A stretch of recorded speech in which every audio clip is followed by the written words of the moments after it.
Okay, this round we went and brought the Water Wolf camera with us, and we set up with our spinning rod and reel setup. But this time we made some adjustments so that we could do some less tangling, I guess, with the rig that we were using. And this time we went some bread for bait, and so we got a hit on the line. Hopefully we can get a good view of what actually hit it, and then maybe we might even get one on the line. So stay tuned. Okay, so we've got our line back in the water. Ended up getting a couple of bites, and then we hooked into one. It was a turtle. So hopefully we can get some good underwater video of how that turtle took our bait and how we hooked them. And then from there, hopefully we can get another bite and get some more underwater action video with this Water Wolf camera. Alright, so far we've been liking the Water Wolf camera, and in this case we'll start out with a turtle hitting our bait. We had hooked into one earlier and let it go, and what will soon happen is this turtle will pick up and then it'll drop the bait, and then shortly after a little fish, panfish, will start eating away at the bread, and then a turtle will come in and grab it and start running off with it. And then while it was running off with it, it'll drop it. And as soon as it drops it, right about here, a catfish picked it up and started running with it. It was pretty cool. And so we're getting that hit. And you can see in the underwater video how the catfish is running off with the bait. You just see some of the fins of the catfish. And what's cool is we were able to see that at first panfish were hitting our bait, and then later on a turtle, and then now we've got this nice one taking our bait. And then later on we'll see the tail end of the video is some reasons why we were losing our bait, which was to those panfish and turtle, or other turtles. But overall, I've been really happy with this setup and this rig. And, we almost got it here to where we can start showing a little bit more of the fish coming in. He's still running with it. Alright, we do have a good bite. Let's see if we can get him in.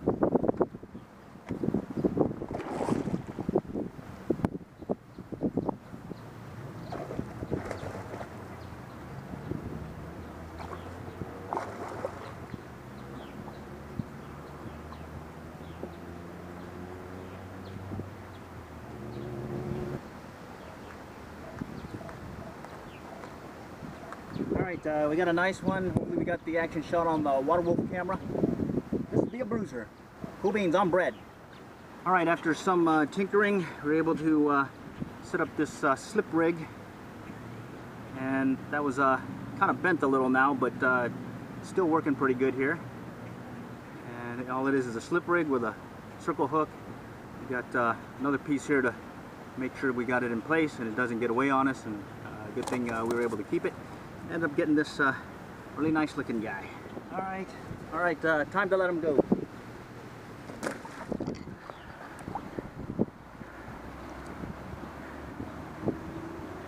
Alright, not bad. That one maybe 20 plus inches. Not bad, not bad. We let that nice one go. Give you an idea what seemed to be the best way we bait up the piece of bread. We've been mushing it onto the hook. We've been doing different things, but this last round, what seems to be working is we make a little ball, put it on the circle hook,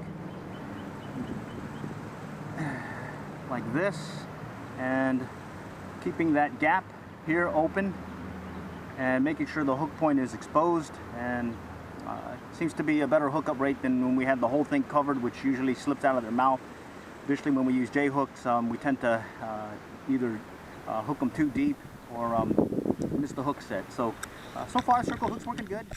Okay, we were able to try the Water Wolf camera out.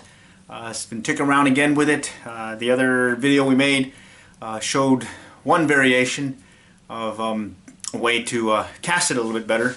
This time we made this one, this modification that allows it to be cast. At the same time we were able to use it using some bread for bait and catch some fish. Had to deal a lot with some turtles and little panfish and whatnot, but we did get one nice looking catfish, and just want to give you the details on what we did this time. It's more like a slip rig. So we've got a bead right here. We've got the wire leader going through and then we've got a little swivel hook, and then a circle hook. And then over here we've run the wire leader through. We've also got a swivel on the end here, and so we're able to cast with it, and the fish is able to pull on it, and then we're able to still get some action shots of it. We are going to probably extend this line out a little bit further and maybe shorten this monofilament piece so that we can get a better view. What ended up happening a lot of times was the camera would land on the bottom, and then the hook would kind of, or the bait with the hook in it would kind of fall below the line of sight. So we're trying to maybe adjust it so it's a little bit further out. At the same time, we can get a good view of whatever's biting. So it's worked out pretty good. Before, what was happening is our line was wrapping up above here and hooking or getting tangled, and we weren't able to bring in whatever lure we were using. At the same time, we decided to test this out to see if it would work with bait, and it does.